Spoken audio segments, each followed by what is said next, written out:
bien sûr, c'est bien connaître les outils et les stratégies ericksoniennes et sa méthode. Il y a une méthode ericksonienne qu'on doit apprendre, qu'il est utile d'apprendre.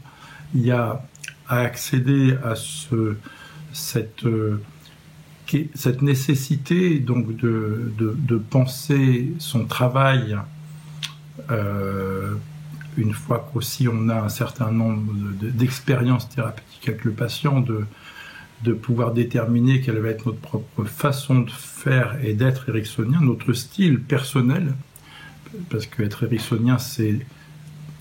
devoir faire face à cette nécessité de construire sa propre façon de faire et d'être avec nos patients, et donc de travailler dans une certaine solitude, ça aussi. On est quand même renvoyé à devenir des individus thérapeutes ayant une façon de faire personnalisée. Et pour compléter cette solitude, il y a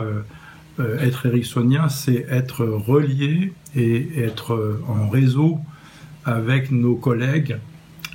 parce que être ericksonien, c'est aussi une façon de vivre collectivement ce désir de travailler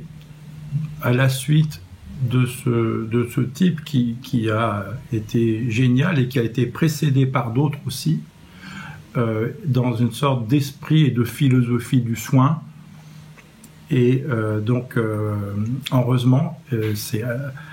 pour être soi-même un peu dans notre solitude, on est aussi dans une manière collective